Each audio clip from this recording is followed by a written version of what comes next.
ഔദ്യോഗിക പ്രചാരണ സമയം അവസാനിച്ചതിനു ശേഷവും പോളിംഗ് ബൂത്തുകൾക്ക് സമീപം LDF പ്രവർത്തകർ പ്രചാരണം തുടർന്നുവെന്നാരോപിച്ച് UDF പ്രതിഷേധമുയർത്തി. ഇതേ ചൊല്ലി LDF UDF പ്രവർത്തകർ തമ്മിൽ വാക്കേറ്റവും ഉന്തും തള്ളുമുണ്ടായി.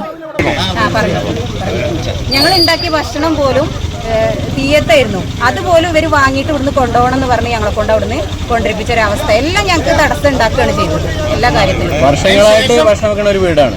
ആ വീട്ടിൽ എല്ലാ വർഷവും ഇലക്ഷൻ വരുമ്പോഴൊക്കെ ഭക്ഷണം വെക്കുന്ന സ്ഥലം അവിടെയാണ്. അവർ ഈ വ്യക്തികളാണ് അതിൻ്റെ പിന്നിലൊക്കെ.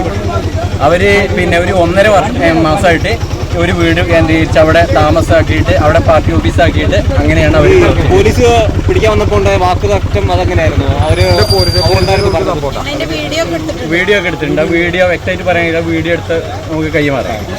പോലീസ് ഇടപെട്ടാണ് സ്ഥിതി ശാന്തമാക്കിയത്. പരാതിയെ തുടർന്ന് പോലീസ് 2 പേരെ കസ്റ്റഡിയിലെടുത്തു. എന്നാൽ കസ്റ്റഡിയിലുള്ളവർ തങ്ങളുടെ പ്രവർത്തകരല്ലെന്ന് LDF നേതാക്കൾ വ്യക്തമാക്കി. വോട്ടെടുപ്പ് അവസാനിക്കുന്നതിന് 48 മണിക്കൂർ മുമ്പുള്ള നിശബ്ദ കാലയളവിൽ പ്രചാരണം നിരോധിച്ചിട്ടുണ്ട്. ഈ സമയത്ത് പോളിംഗ് ബൂത്തുകൾക്ക് സമീപം പൊതുയോഗങ്ങളോ പ്രകടനങ്ങളോ പ്രചാരണ സാമഗ്രികളോ പ്രദർശിപ്പിക്കുന്നത് നിയമവിരുദ്ധമാണ്. കൂടാതെ തിരഞ്ഞെടുപ്പ് പെരുമാറ്റച്ചട്ടം അനുസരിച്ച് പോളിംഗ് സ്റ്റേഷനുകളുടെ 100 മീറ്റർ ചുറ്റളവിൽ പ്രചാരണം നടത്തുന്നതും തെരഞ്ഞെടുപ്പ് ദിവസം ബൂത്തുകൾക്ക് സമീപം പാർട്ടി ചിഹ്നങ്ങളോ പ്രചാരണ സാമഗ്രികളോ ഉപയോഗിക്കുന്നതും കർശനമായി നിരോധിച്ചിട്ടുണ്ട്.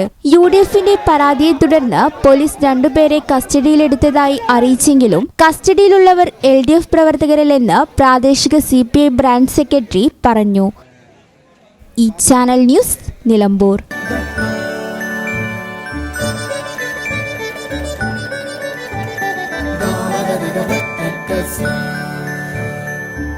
Qatar golden diamonds, Calicut road, Valanchery main road.